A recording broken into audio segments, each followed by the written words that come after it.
કોંગ્રેસની પ્રશિક્ષણ શિબિરમાં અમરેલી જિલ્લા પ્રમુખ પ્રતાપ દુધાતની ગેરહાજરીથી અનેક સવાલ ઉઠી રહ્યા છે। આ મામલે પ્રતાપ દુધાતનું પણ નિવેદન સામે આવ્યું છે, જેમાં કોંગ્રેસ છોડવાની કોઈ વાત ન હોવાની વાત તેમણે કરી છે। તેમણે કહ્યું છે કે મારા ઘરે દુઃખદ અવસાન થયું હોવાથી મેં ગેરહાજર રિપોર્ટમાં મૂક્યો છે।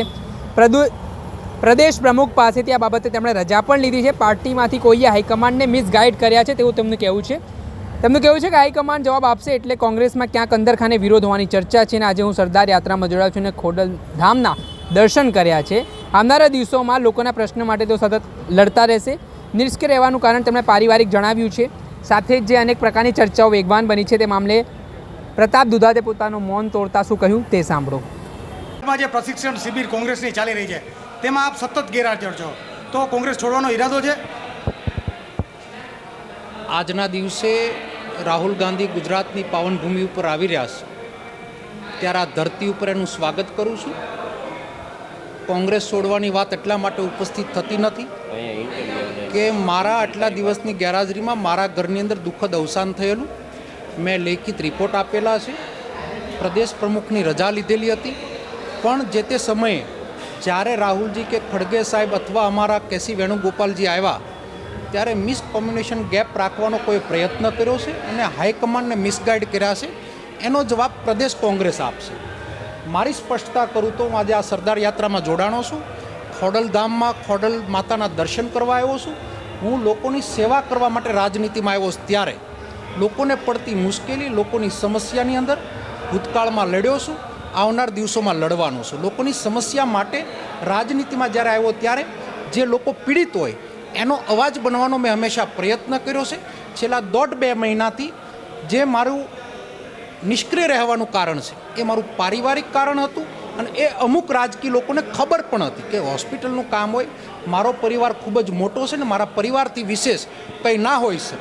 60 વર્ષની ઉંમરમાં મારા અંકલનું અવસાન થયું, બધી જવાબદારીઓ મારી ઉપર હતી, હોસ્પિટલોથી લઈ અને બધી દોડધામો પણ હતી, પણ અમુક કિન્નાખરી લોકોએ જે અટકસાળો કર્યો છે એનો સમયે જવાબ પણ મળશે, અને લડાયક માણસ છું, લડતો તો લડ્યો છું ને લડવાનો છું।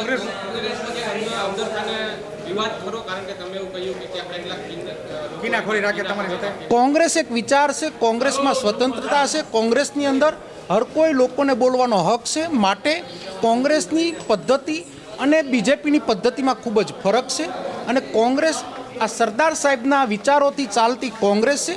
કોંગ્રેસ બારામાં હું કંઈ ના કહી શકું, પણ જે રાજનેતાઓએ જે અટકસાળો કર્યો છે એ આ મીડિયા મારફત એને સમજાઈ જશે। પ્રતાપ દુધાતે આજ દિવસ સુધી શિસ્તબારું કોઈ કામ કર્યું નથી અને કરવાનો પણ નથી। રહી વાત મારા હોદ્દાની કે પદોની, હોદ્દા માટે મેં રાજનીતિ કરી નથી, પદ માટેનું ક્યારેય જીવન જીવો નથી, ક્યારેય ટિકિટ મેં ધારાસભાની પણ માગી નથી। મારી ક્ષમતાના આધારે મને 3 વખત ધારાસભાની ટિકિટ આપી છે, મને યુથ કોંગ્રેસનો પ્રેસિડન્ટ બનાવ્યો છે, 2nd ટર્મની અંદર કોંગ્રેસ પાર્ટીનો મને પ્રમુખ બનાવ્યો છે, રિપીટ કોંગ્રેસનો મને પ્રમુખ બનાવ્યો છે। ત્યારે કોંગ્રેસ પાર્ટીના હાઈકમાન્ડે મને ખૂબ જ આપ્યું છે। પાર્ટી હોદ્દા આપી પણ શકે, પાર્ટી હોદ્દા લઈ પણ શકે, કાર્યકર્તા તરીકે મારો મતદારનો કોઈ અધિકાર લઈ શકવાનું નથી। મારા અમરેલી જિલ્લાની જનતા માટે, મારા ખેડૂતો માટે હું લડ્યો છું, લડવાનો છું, લડતો રહેવાનો છું। તો ભાજપમાં નથી જવાના? પ્રશ્ન ઉપસ્થિત જ થતો નથી। આ સમગ્ર મામલે કોંગ્રેસના અમરેલી જિલ્લા પ્રમુખ પ્રતાપ દુધાતનું મોટું નિવેદન સામે આવ્યું છે। તેમણે કહ્યું છે કે કેટલાક લોકો કિન્નાખોરી રાખી રહ્યા છે અને અટકચાળો કરી રહ્યા છે। તેમણે મીડિયા મારફતે તેમણે વાત કરી છે અને આવા લોકો સામે આગામી સમયમાં જે કોઈ પણ હશે તેની સામે ફરિયાદ કરવામાં આવશે તે પ્રકારની વાત પણ તેઓ કરી રહ્યા છે। દર્શક મિત્રો, આવા જ વિડીયો જોવા માટે એન કવરેજ ન્યૂઝ જોતા રહો।